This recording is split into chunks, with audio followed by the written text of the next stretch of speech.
Example 3, the sun approximates a sphere with a diameter of 870,000 miles. What is the approximate volume of the sun? So this is going to be a very huge number because we're dealing with, right, the sun. So you can expect that here.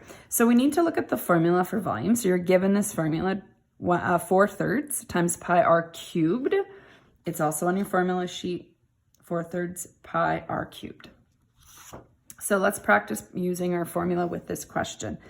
So always write out the formula so that you can substitute your numbers directly into there. We're trying to find volume. So we have 4/3 pi, and we need to plug in the radius. Now this is the diameter. So the radius is going to be our diameter cut in half. So you need to put that in your calculator, cut that in half, and you're going to get 435,000. So 435,000 cubed. Now, order of operations is very important here. We're going to be able to plug all of this into our calculator in one step still, but you have to do the exponents first.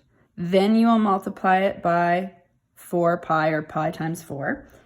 Then divide it by 3. It's easier to do that than trying to go 4 divided by 3 first, leaving all those decimals in there. So really, cube it. I'm going to show you now with the calculator here. So I'm just going to slide this over so you can see the numbers here.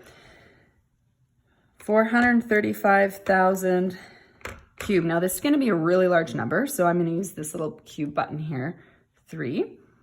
So huge number. In fact, it's going to put this into scientific notation. We'll talk about that when we write our answer. Times by 4 pi. So times 4, and I got to put the pi symbol in, so I get this number, and I still have to divide it by 3. So I get 3.479, etc. This E is scientific notation. That means times 10 to the 17. Now this is just because this particular question is such a large answer. You're not going to see that every time you do a volume question, but we need to recognize what to do with that as well. So we're going to write our answer. We'll just put a couple decimals after that 3 point, we'll round it to 4 or 5. So we don't write out all these decimals, and then you say times 10 to the exponent 17. You do not write the E. Now some calculators might show it this way already.